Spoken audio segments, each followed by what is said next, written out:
ठीक है। Thank you. Lockdown खत्म ना होता तो कितना अच्छा होता। अब मैं आपके बिना कैसे रहूंगी? मैं भी तो अपनी बीवी को छोड़ के नहीं जाना चाहता, लेकिन क्या करूं, काम में जाना पड़ेगा ना। आई शपथ जल्दी आ जाऊंगा, ठीक है? शेखर। दादा। हाँ दादा। अरे वो तेरे दोस्त ने पैसा लिया था, उसका क्या हुआ? दादा वो लॉकडाउन की वजह से अभी तक लौटा नहीं पाया। मैं जल्दी से जल्दी उससे लेके दे देता हूँ। देख धंधा मंदा चल रहा है, ठीक है? उसको बोल जल्दी से जल्दी पैसा वापस चाहिए, मैं वापस आने तक। ठीक है दादा। और अपने वहिनी का ख्याल रखना। बाय। चलो बाय। वही मुझे एक थोड़ा ज़रूरी काम है, मैं शाम तक आ जाऊंगा।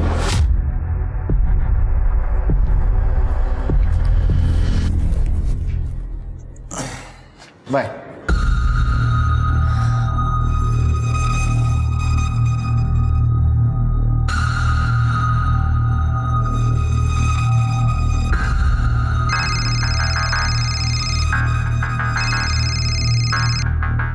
आशीष गया, अब तुम्हें कोई खतरा नहीं है।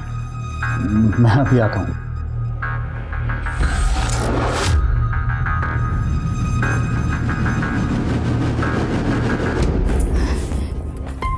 तुम्हें शर्म नहीं आती? मेरे भाई का घर तोड़ के क्या अपना घर बचा रहेगा? मैं तुम्हें मानसी बहनी के पास बिल्कुल जाने नहीं दूंगी। तू रोकेगी मुझे?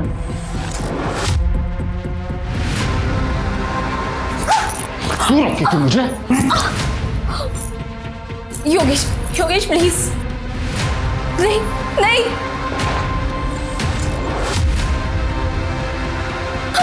मुझे रोकेगी तू? हाँ? तू रोकेगी? योगेश नहीं प्लीज। क्या कर रहा है तू? खबरदार मेरी बहू पर हाथ उठाए तो फिर इसे कहो कि काम से काम रखे, वरना खाएगी। और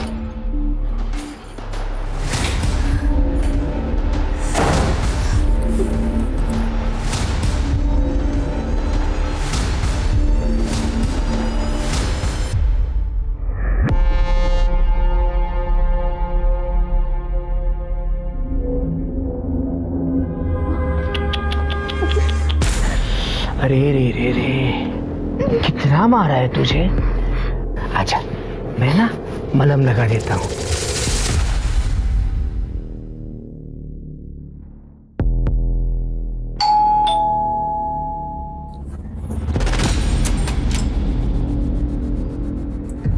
अरे चोरों की तरह नहीं, शेरों की तरह।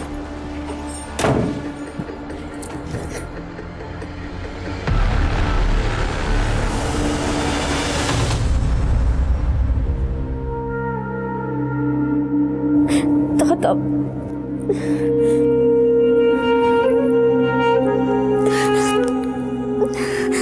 शेखर, शेखर फोन उठाओ।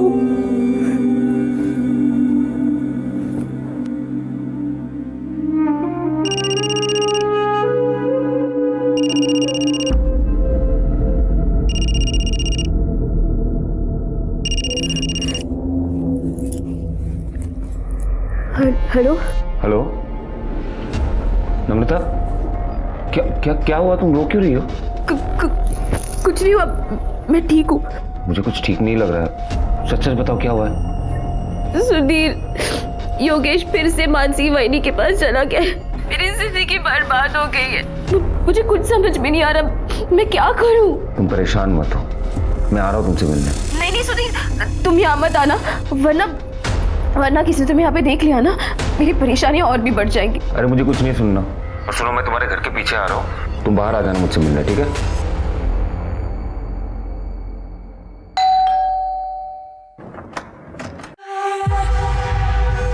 आशीष, कैसी हो? मैं ठीक हूँ।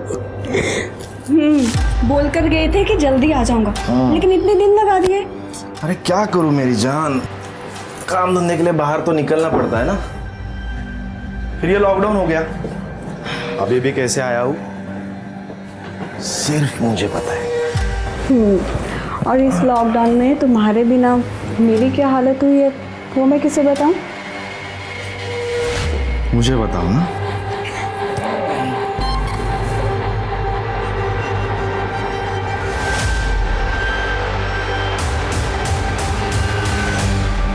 रिश्ता कोई भी हो, भरोसा और सुरक्षा का विश्वास ही उस रिश्ते को विश्वसनीय बनाता है।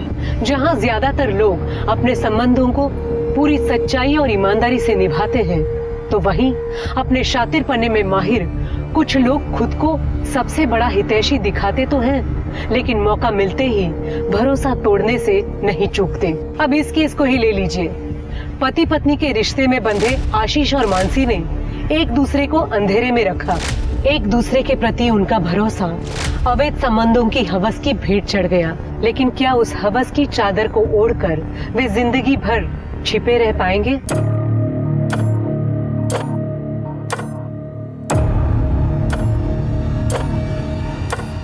कितनी बेरहमी से मारा है तुम्हें। बता, तुम्हारी ये आंसू मुझसे सह नहीं जाते। पर मैंने अब सहना सीख लिया है। इन्हीं आंसू के साथ जीना पड़ेगा मुझे। मैं अपने पति को अपनी भाभी के पास जाने से रोक नहीं सकती, और रोका तो उसने मुझे एक पति जो अपनी पत्नी की बिल्कुल इज्जत नहीं करता,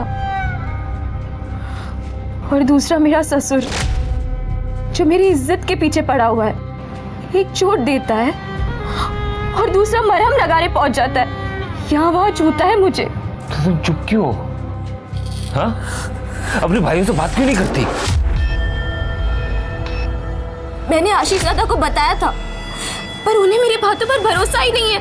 उन्हें तो बस अपनी बीवी पे भरोसा है। और दूसरा शेखर जो मेरा फोन ही नहीं उठाता। सब अपने अपने लाइफ में बिजी है। किसी को परवाह ही नहीं है कि उनकी बहन की जिंदगी में क्या होता है। नम्रता, सुनो, तुम चिंता मत करो। देखो, मैं तुम्हारा सबसे अच्छा दोस्त हूँ। इस सिचुएशन में मुझसे जो कुछ भी होगा मैं करूँगा।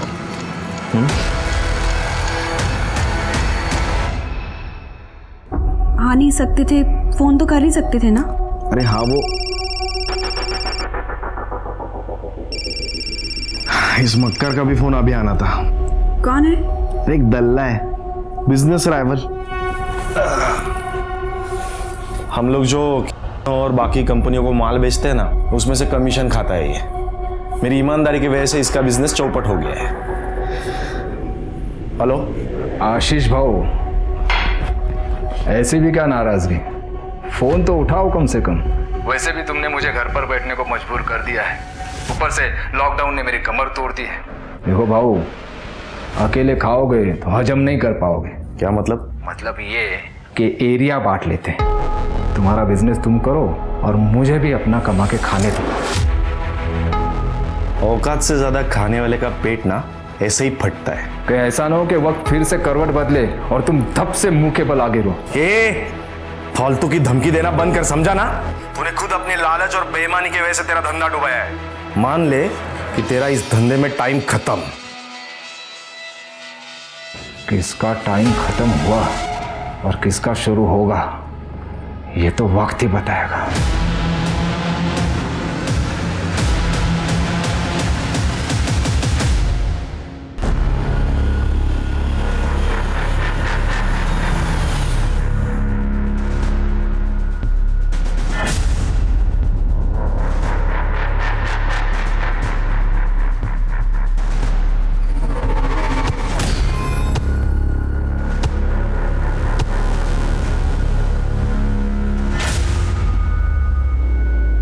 लो, तुम मिठाई खाओ।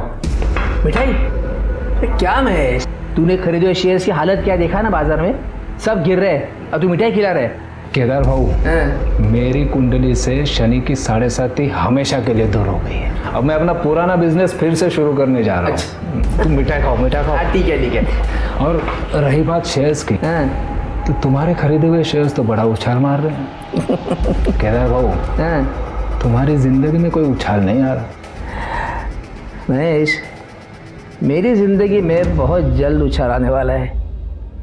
तो जानता है, मेरा बेटा योगेश नम्रता को, मेरी बहू को आए दिन मारते रहता है। अब उसकी बेरुखी से तंग आकर वो जल्द ही मेरी बाहों में आने वाली है। ये बात अब इस बात पर तू मिठाई खा ले। कौन आ गया?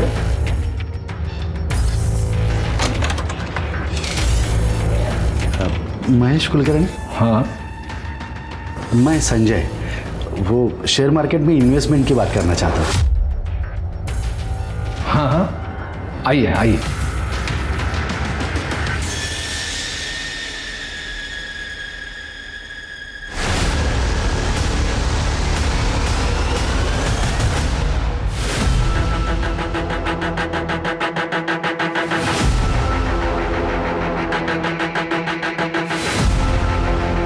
रुको रुको इधर रुको।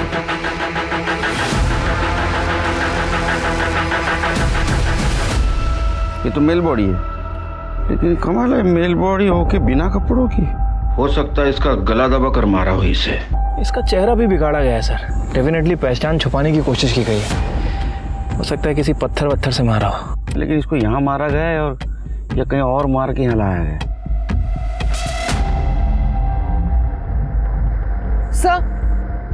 सर ये कच्ची सड़क आगे तक जाती है, शायद कोई गाड़ी आके ये लाश फेंक के यहीं से गई होगी। करोड़े कैसे सापड़ता कब बघा सर। शिरके सर, बॉडी को पोस्टमार्टम के लिए भेज दो और आसपास पूछताछ करो, किसी ने कोई एक्टिविटी देखी है क्या। और आसपास जितने भी पुलिस स्टेशन है वहाँ इंक्वायरी करो, कोई मिसिंग कंप्लेंट है क्या। ठीक है सर।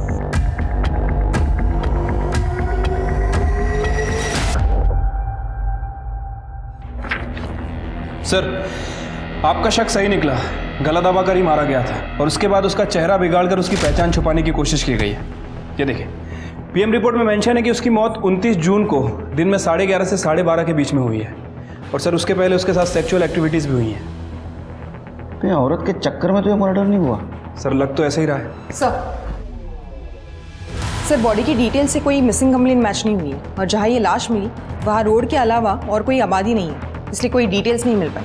ठीक है, इस मर्डर केस की इन्वेस्टिगेशन शुरू कर दो और फोटोग्राफ आसपास के पुलिस स्टेशन में सर्कुलेट कर दो और बॉडी का डीएनए टेस्ट भी करवाओ। ठीक है सर।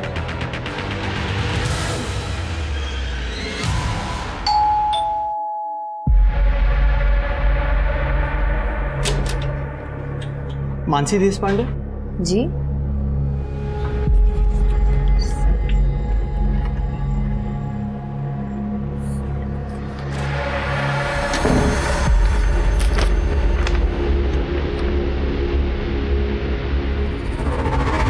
क्या?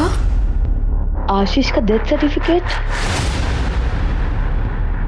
हे भगवान, ये क्या हो गया? आशीष वही क्या है? हे भगवान,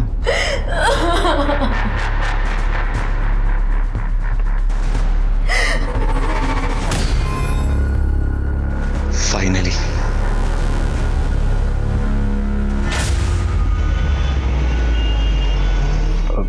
ठीक है, मैं बोल देता। सुनो, क्या हुआ?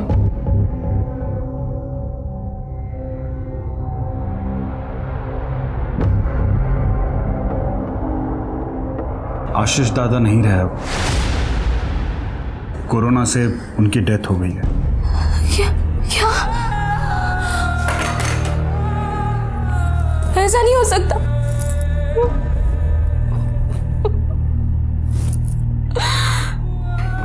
संभालो अपने आप को। अब वैसे भी हमारे रास्ते का कांटा तो निकल ही गया ना।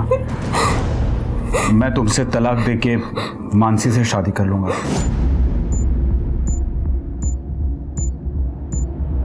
तुम्हें जरा सी भी शर्म नहीं आती ना? ऐसा क्यों कर रहे हो तुम मेरे साथ? योगेश, योगेश रुको योगेश, प्लीज मुझे ऐसे मत ठुकराओ। छोड़ बाला। योगेश, तुम्हारी हिम्मत कैसे हुई नम्रता के साथ ऐसा बिहेव करने की? चाहता हो गेट आउट।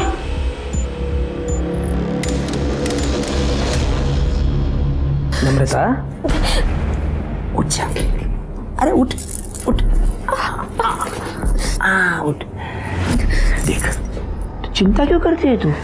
छोड़ो मुझे, मुझे ये सब अच्छा नहीं लगता। नौटंकी नहीं करना मेरे साथ।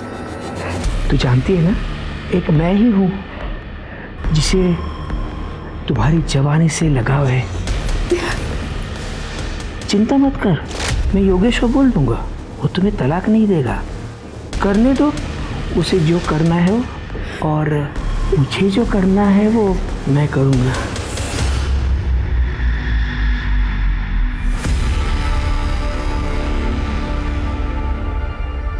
ये नंबर क्यों नहीं लग रहा है? ये आशीष का नंबर कई हफ्तों से स्विच ऑफ क्यों आ रहा है? सब कुछ ठीक हो बस।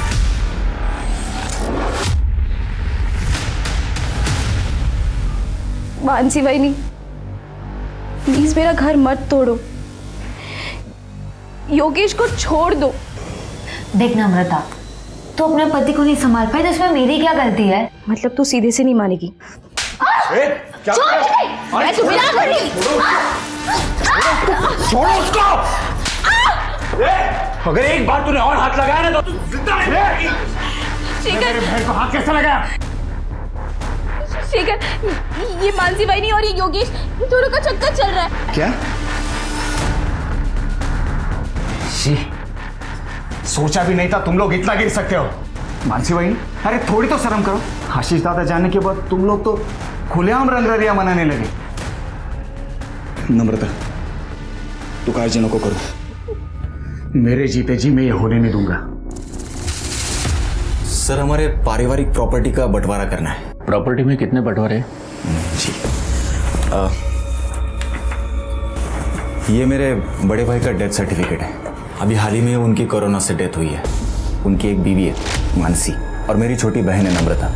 इन दोनों का हक बनता है।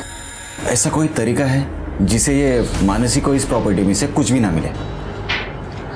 इसलिए हमें ये प्रूव करना होगा कि लीगली वो तुम्हारे भाई की वाइफ है ही नहीं, और दूसरी बात, वो किसी और से शादी कर ले तो उन्हें प्रॉपर्टी का कोई भी हिस्सा नहीं मिल सकता। जी, थैंक यू।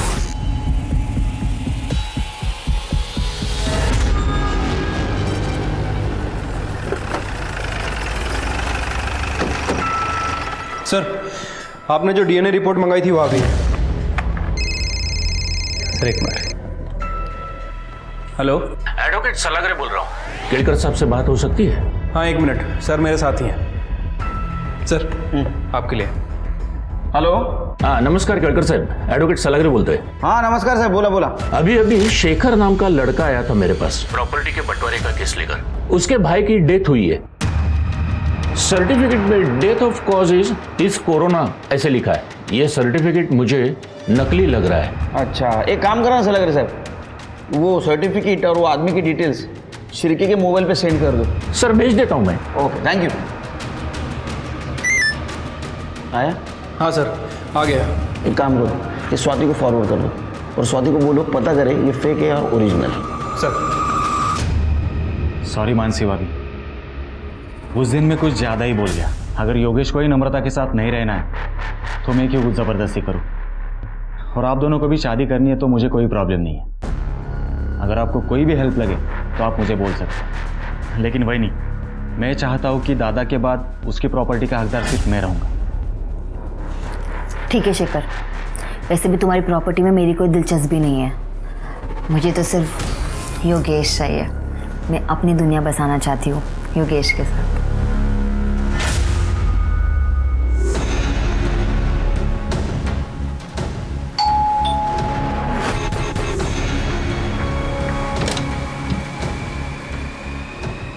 आशीष, आइए ना।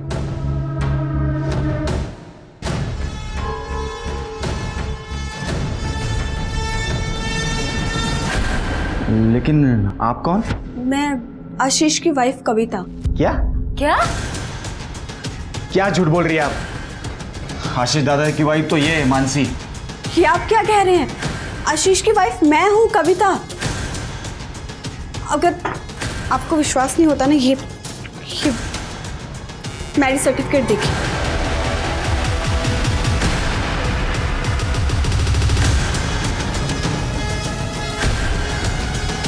और ये सर्टिफिकेट तो आपकी शादी के भी पहले का है। आप आशीष को बुलाइए, आपको सब कुछ पता चल जाएगा। लेकिन आशीष दादा की तो कुछ ही दिनों पहले कोरोना से मौत हो गई है। क्या? आशीष,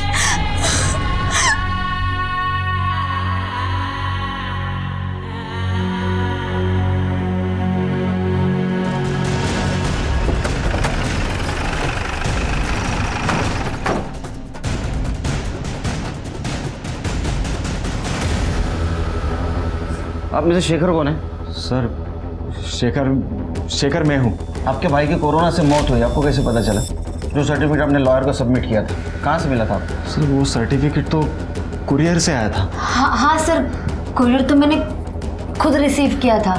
देखो, ये यही था। हाँ सर, सर्टिफिकेट तो यही था। ये फेक है क्या? मैं जानती थी यहाँ कुछ ना कुछ तो गलत हो रहा है। मैं आशीष की वाइफ कविता, लेकिन यहाँ आकर पता चला तो ये कि आशीष की बीवी बनी बैठी है। ज्यादा कुछ बुरा ना, तेरा मुंह तोड़ दूंगी मैं। काम कर रहा हूँ। अब आशीष से आखिरी बार कब मिली थी? सर वो 22 जून तक तो यही थे, उसी दिन वो गए थे। हाँ सर, उसी दिन वो मेरे पास भी आए थे। एक हफ्ते के बाद 29 जून को वो बिजनेस टूर के लिए निकल गए थे। अब कभी लंबा इंतजार मत करवाना, और अगर जल्दी नहीं आए ना तुम तो मैं वहाँ पर आ जाऊंगी। चिंता मत करो, हफ्ते 10 दिन में वापस आ जाऊंगा। यार कैब बुक करना भूल गया मैं। तुम पहले कैब बुक कर लो। नहीं यार, लेट हो जाएगा। मैं एक काम करता हूँ, बाप्पा चौक में जाके कैब ले लेता हूँ। साहब, आशीष ने मुझे इस घर और शेखर के बारे में बताया था, और बहुत दिन तक जब आशीष का नंबर स्विच ऑफ गया और ना ही कोई कांटेक्ट हो पाया तो मैं उसे ढूंढते ढूंढते यहाँ तक आ गई। और सर आशीष दादा भी 22 जून के बाद वापस घर आए ही नहीं। हाँ सर, वो सिन्नर जाने का कह के गए थे। आशीष की किसी के साथ दुश्मनी थी? नहीं सर, उनकी किसी के साथ कोई दुश्मनी नहीं थी। दादा एकदम सीधे आदमी थे, वो सिर्फ अपने काम से काम रखते थे। सब महेश कुलकर्णी, ये आशीष का कॉम्पिटिटर हुआ करता था। आशीष ने अपनी मेहनत और ईमानदारी से उसका विश्वास जीत लिया था, और जिसकी वजह से महेश का कमीशन का धंधा भी चौपट हो गया था। और फिर एक दिन उसने आशीष को फोन पर धमकी भी दी थी। कहीं ऐसा ना हो कि वक्त फिर से करवट बदले और तुम धप से मुंह के बल आगे रहो। फालतू की धमकी देना बंद कर, समझा ना?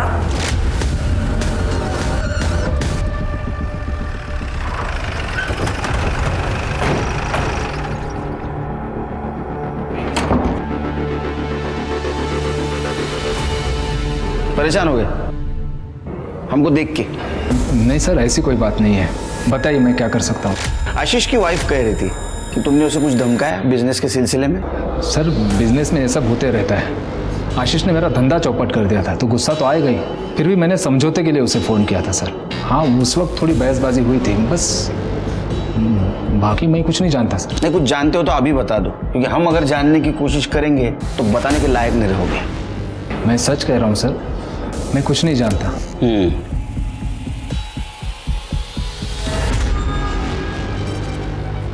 सर मुझे तो इस शेखर का ही हाथ लग रहा है, क्योंकि प्रॉपर्टी के बंटवारे को लेके वो डायरेक्ट लॉयर के पास चला गया।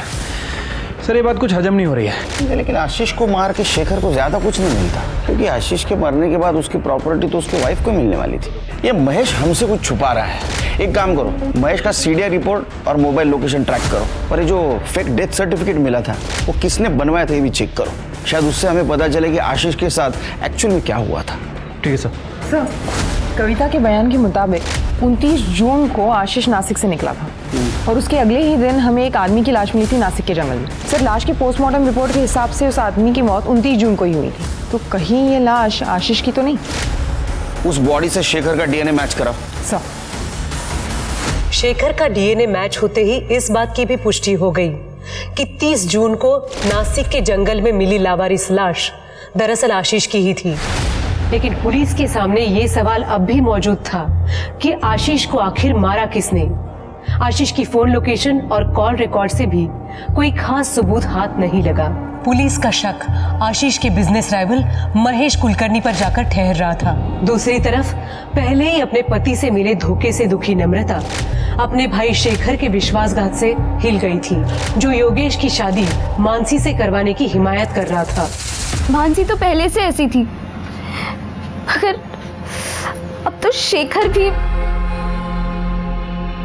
मानसी और योगेश को जो करना है वो करेंगे नम्रता, लेकिन अब जब शेखर भी इस गंदे खेल में शामिल हो गया है, मुझे लगता है तुम्हें यहाँ से कहीं दूर चले जाना चाहिए, नहीं तो तुम्हारी जान को खतरा हो सकता है।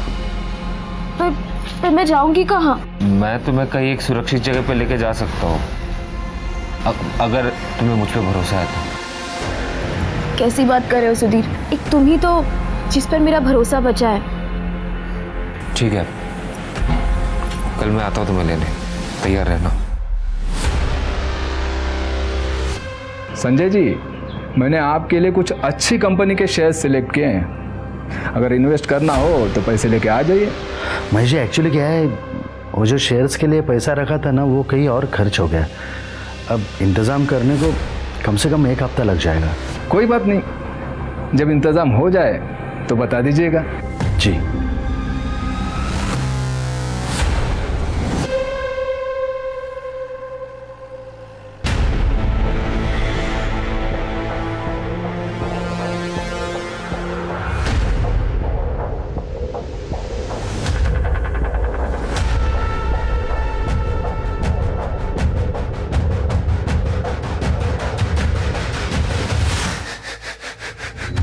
नम्रता, नम्रता, नम्रता, क्या है? कहाँ घुस रहा है तू? कहाँ घुस रहा है तू? नम्रता का है? मुझे क्या पता, कल रात से घर पर नहीं है वो। तुम्हें पता होगा ना, तू तो आशिक है उसका। बता कहाँ छुपा के रखा है उसे? मुझे नहीं पता नम्रता कहाँ पे। तो किसी और के साथ भाग के। सच सच बता नम्रता कहाँ है? तुम लोग उसे बहुत परेशान करते हो, मुझे पता है। कहाँ छुपा के रखा है? कहाँ छुपा के रखा है? हिम्मत कैसे हुई तेरे मेरे बाबा को हाथ लगाने की? हाँ, हिम्मत कैसे हुई? छुपा के रखा है, मैं उसे ढूंढ के निकालूंगा, मैं बोल रहा हूँ। अरे जा जा, नम्रता जहाँ भी होगा ना, मैं पता लगा के रहूंगा। चल निकल। नम्रता कहाँ है? चल, पता लगाता है साला। कातिल बहुत चालाक है शेर के, और इसलिए उसने कोरोना का सहारा लिया।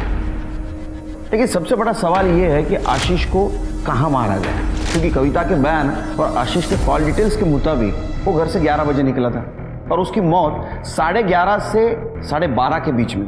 तो इसका मतलब उसको रास्ते में ही मारा गया। सर, कविता ने हमें बताया था कि आशीष ने घर से कैब बुक नहीं की थी। वो पैदल बापा चौक तक गया, जो वहां से 200 मीटर की दूरी पर। सर, हो सकता है इसी बीच आशीष को किडनैप करके मार दिया गया हो, या फिर कातिल उसी कैब में हो।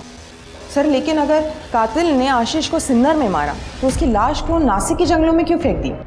जाहिर सी बात है स्वाति, कातिल नहीं चाहता था कि वो लाश आसानी से किसी को मिले, इसलिए उसने जंगल में उस बॉडी को डंप किया। अरे कहाँ जा रहे हैं? चल से बात कर। अरे करणे येऊ दे त्यांना, लोकांच्या तक्रारी ऐकण्यासाठी जात ना आपण इकडे। सर ये नम्रता गायब हो गई है सर। क्या सर? उसके पति योगेश और आशीष की बीवी मानसी, इन दोनों के बीच में अफेयर चल रहा है सर। सर मुझे पक्का यकीन है इन दोनों ने गायब किया सर। आप उन दोनों को छोड़ना नहीं सर, प्लीज।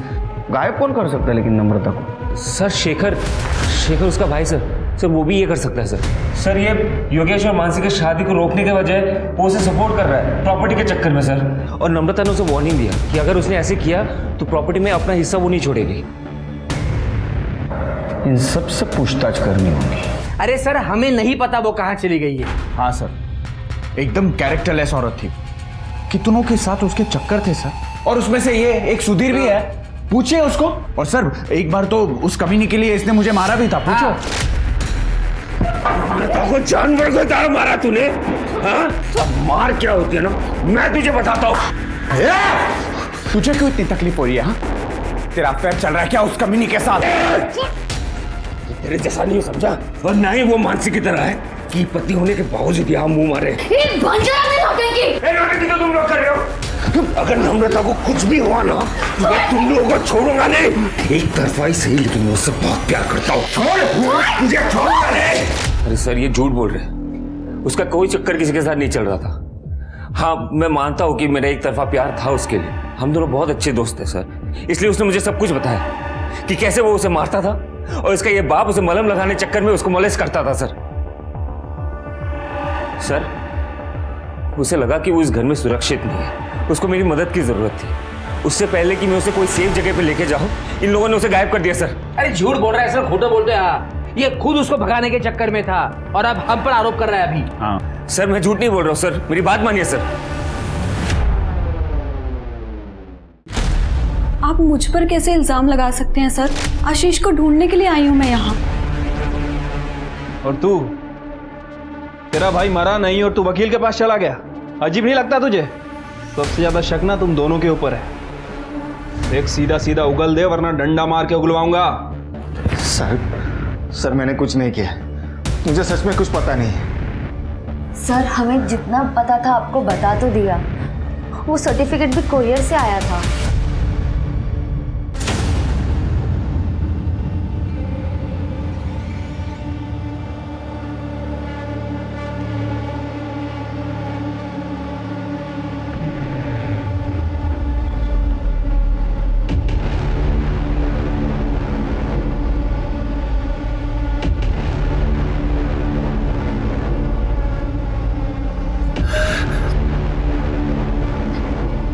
पानी देता हूँ।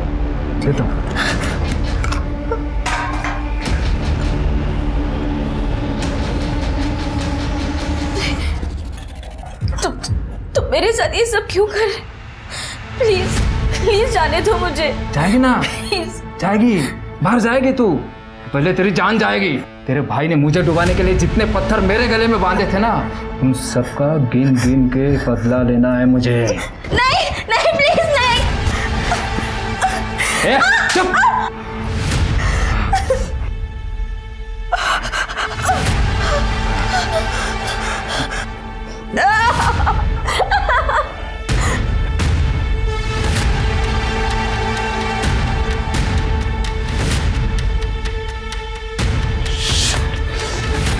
अबे आता है, मैं रुक।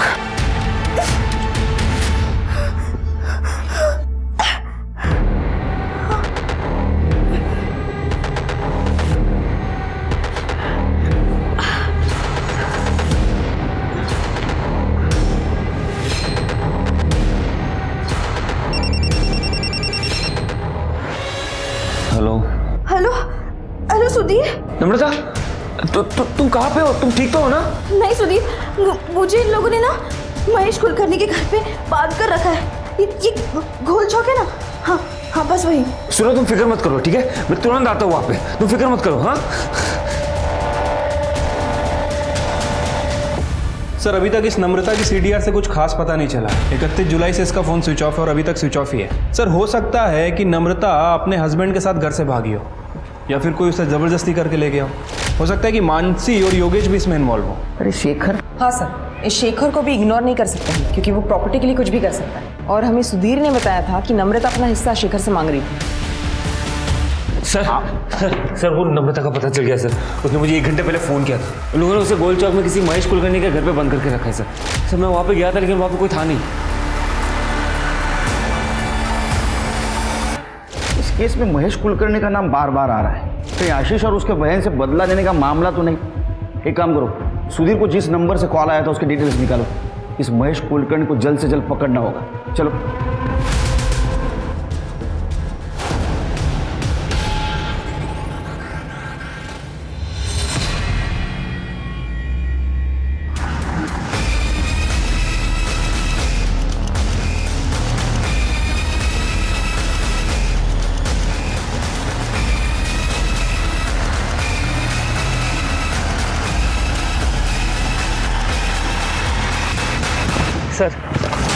सर यहाँ पे सर ये यहाँ।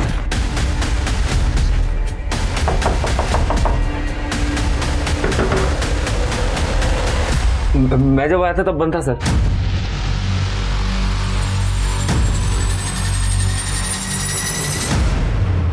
नम्रता चेक करो। सर ये तो मर चुकी है।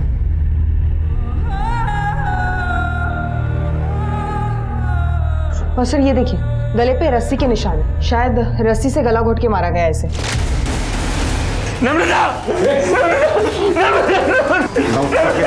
नौटंकी बंद कर। तूने मारा नम्रता को? तो एक तरफा प्यार करता था ना उससे। तूने बोला था दरवाजा बंद है, दरवाजा खुला था। सर मैं जब आया था सर तब अंदर से दरवाजा बंद था सर। यकीन कीजिए सर, मैं झूठ नहीं बोल रहा हूँ सर। नम्रता,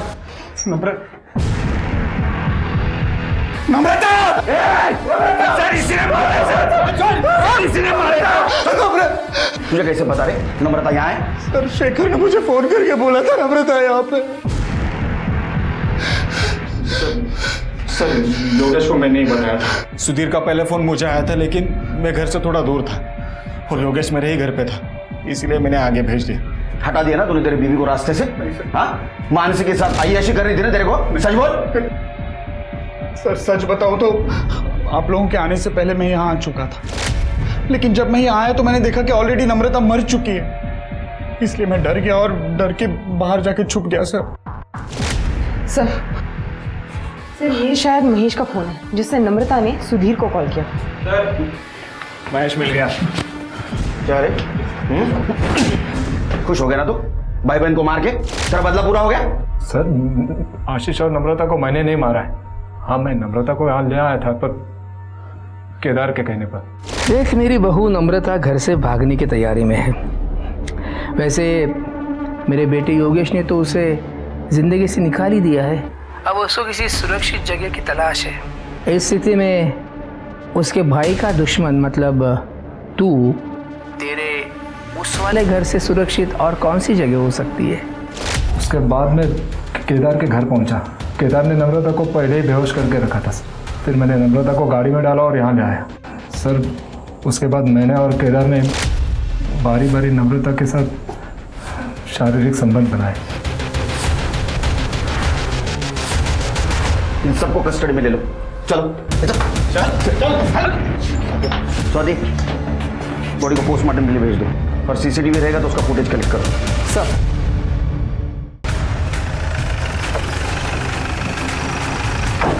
अरे साहब, वो महेश झूठ बोल रहा है। एक नंबर का ठगी इंसान है वो। हमेशा औरतों के पीछे पड़ा रहता है। हमारे घर में आता जाता रहता था। और आपको बताया था मैंने, नम्रता हमारी बहू, उसका चाल चलन ठीक नहीं था। इतनी सफाई देने की जरूरत नहीं, सबका कैरेक्टर सर्टिफिकेट है मेरे पास।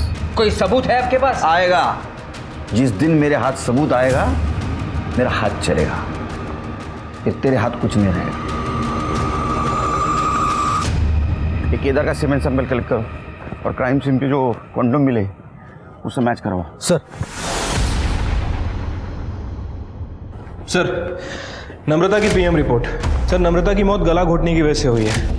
इसके गले पे रस्सी और कुछ ट्रेसेस भी मिले हुए हैं। इसके अलावा बॉडी पे कहीं कोई स्ट्रगल के निशान नहीं है और मौत 11 से 12 के बीच में हुई है। CCTV footage? नहीं सर, वहाँ कोई सीसीटीवी कैमरा नहीं है। बात समझ में नहीं आ रही शिरके। ये नम्रता ने सुधीर को कॉल किया, सुधीर ने शेखर को कॉल किया, शेखर वहां तुरंत नहीं पहुंच पाया इसलिए उसने योगेश को कॉल किया। सब लोग वहां थे, तो कातिल कौन है? सर ये महेश के मुताबिक केदार को पता था कि नम्रता कहाँ है, लेकिन इस वक्त ये दोनों मर्डर से भी इनकार कर रहे हैं। नहीं शिरके, मुझे किसी पे भरोसा नहीं, क्योंकि आशीष और नम्रता दोनों का मर्डर सेम तरीके से हुआ है। तो हो सकता है इनका कातिल भी एक हो। सर हमें शेखर ने बताया था जब उसने योगेश को कॉल किया था तब वो आशीष के घर पे ही था। हो सकता है मानसी या कविता ने उनकी बात सुन ली हो। और वैसे कविता पर शक करने के लिए बहुत सारे रीजंस हैं। आशीष के मरने के बाद वो उसकी लीगल वाइफ है, तो शेखर जैसे ही प्रॉपर्टी पर उसका इक्वल दावा बनता है। सर मैंने नम्रता को नहीं मारा है। और सर मैं भी इस बारे में कुछ नहीं जानती हूँ। उस दिन नेटवर्क इशू होने की वजह से योगेश बाहर गया था सुधीर से बात करने के लिए, और जब योगेश अंदर आया तो उसने मानसी को बताया और मानसी ने मुझे बताया कि किसी ने नम्रता का किडनैप कर लिया है। हाँ सर, ये सही कह रही है।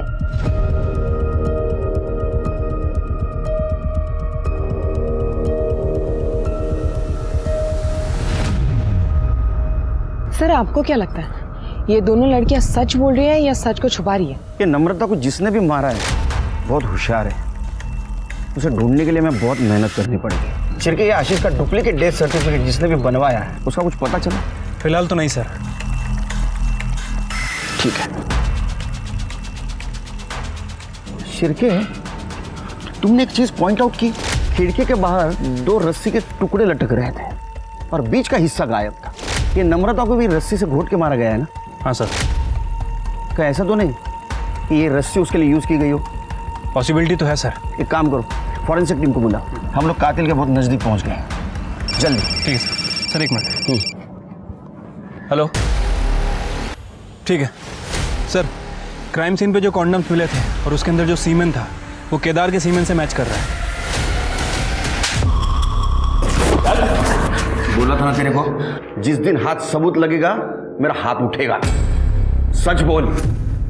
मुझे मत मारिए, मैं सब बताता हूँ। मैं मानता हूँ कि मेरी बुरी नज़र थी मेरी बहू पर। महेश जो कुछ भी बोला बिल्कुल सच बोला। ये नम्रता को किडनैप करने का प्लान मेरा ही था, लेकिन मैं सच बोल रहा हूँ, मैंने उसे नहीं मारा सर। तूने अभी आधा सच बोला है। तूने एक औरत को मॉलेस्ट किया है, एक औरत तुझे मारेगी। स्वाति इसको इतना मारो ये सच बोले। सर आ।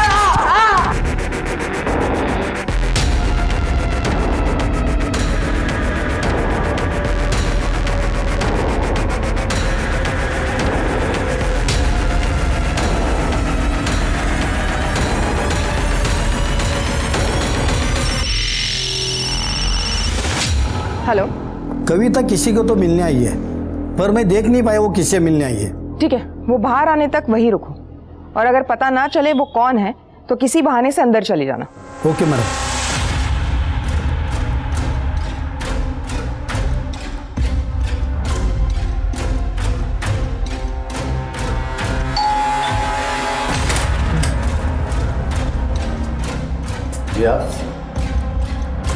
इलेक्ट्रिसिटी डिपार्टमेंटमधून आलो आहे, तुमच्या मीटरचं रीडिंग घ्यायचं आहे।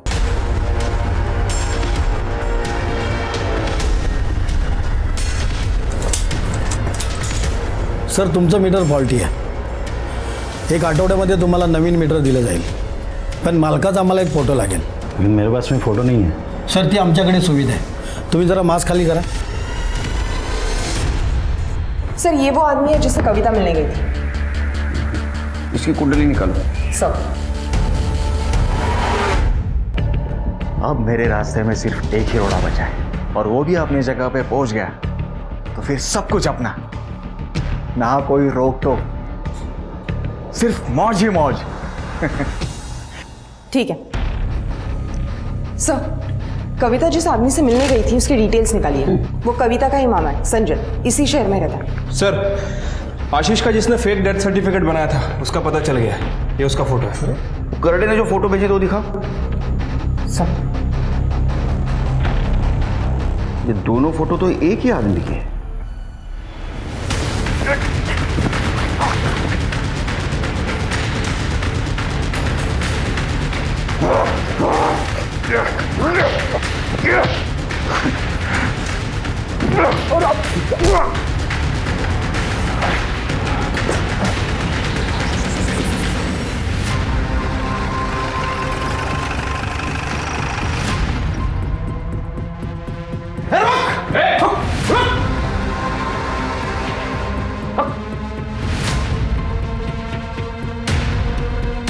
सब, इसने नम्रता को मारा है। हमने जब इसे पकड़ने की कोशिश की थी ये हमलावर हो गया। बंद कर नौटंकी, समझी? ये दोनों फोटो तो एक ही आदमी के हैं। ये देखो, लेकिन इसने आशीष और नम्रता को मारा क्यों होगा? सर 100% प्रॉपर्टी का मामला हो सकता है। प्रॉपर्टी का मामला? अगर प्रॉपर्टी का मामला हो सकता है तो इसका अगला शिकार शेखर हो सकता है। हमें शेखर को बचाना होगा। 1 सेकंड से शेखर बच गया और 1 सेकंड से तू भी बच गया। तुम दोनों के खिलाफ सारे सबूत है हमारे पास। तुम सच बोलो नहीं तो हमारा डंडा बोलेगा। बताती हूँ सर, मैं आशीष से बहुत प्यार करती थी। मुझे बिल्कुल भी अंदाज़ा नहीं था कि वो मुझे इतना बड़ा धोखा देगा। वो अक्सर बिजनेस का नाम लेकर सिनर आया करता था, और जब उसने ज़्यादा से ज़्यादा वक्त यहाँ बिताना शुरू कर दिया तो मुझे उस पर शक होने लगा। फिर मैंने ये बात संजय मामा को बताई। इन्होंने आशीष के इस घर पर नज़र रखनी शुरू कर दी। तब हमें पता चला कि आशीष और मानसी शादी कर इस घर में एक साथ में रह रहे हैं। तब मुझसे ये बात बर्दाश्त नहीं हुई सर। मामा, मैं आशीष को कभी माफ़ नहीं कर सकती। उसे मारना ही होगा। ये तू नहीं, तेरा गुस्सा बोल रहा है। नहीं मामा, ये मेरा आखिरी फैसला है। सही मौका आने दो। उसे मारने के लिए इस घर से अच्छी जगह कोई नहीं हो सकती। Surprise is ready. उठो।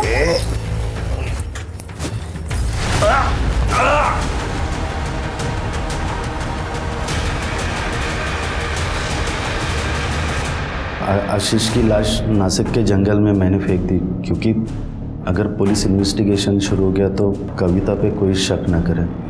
और उसका चेहरा कुचल दिया।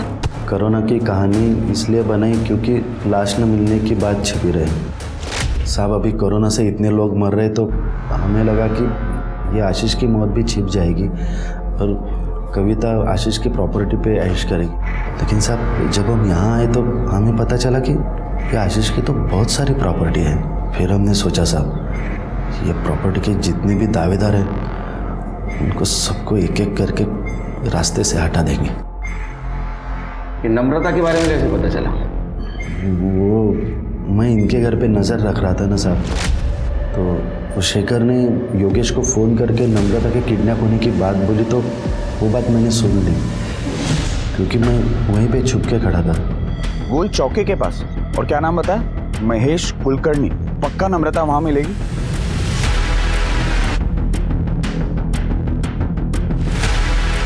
मैं वो एड्रेस पे पहुंचा और नम्रता को गला घोट के मार दिया साहब। मैंने सुधीर को आते हुए देखा। सुधीर ने बहुत कोशिश की दरवाज़ा खोलने की, लेकिन मैंने उसे खोलने नहीं दिया। फिर सुधीर वहाँ से चला गया, फिर मैं भी वहाँ से चला गया सर। नम्रता के बाद सिर्फ अभी शेखर बचा था, उसे मारने ही वाले थे साहब, पकड़े गए। तुम्हें पता है लालच और बेवकूफ़ी में तुमने कितनी लोगों की जिंदगियां बर्बाद कर दी? आप दोनों को तो मौत से भी बदतर शिक्षा होनी चाहिए। रिश्ता कोई भी हो, उसमें प्यार और अपनेपन की नमी बनाए रखकर ही लंबे समय तक साथ चला जा सकता है। और इतना जरूर ध्यान दें कि भरोसा कतई टूट ना पाए, वरना परिणाम के तौर पर कोई न कोई दुर्घटना जरूर होकर रहेगी। अब मैं सोनाली कुलकर्णी आपसे विदा लेती हूँ। फिर मिलेंगे एक नए केस के साथ क्राइम पेट्रोल सतर्क जस्टिस रीलोडेड में। तब तक अपना और अपने परिवार का ख्याल रखिए। आप जानते हैं हम सब एक मुश्किल दौर से गुजर रहे हैं। कृपया मास्क पहने, सैनिटाइजर का इस्तेमाल करें और उचित दूरी बनाए रखें। देखते रहिए क्राइम पेट्रोल सतर्क। जय हिंद।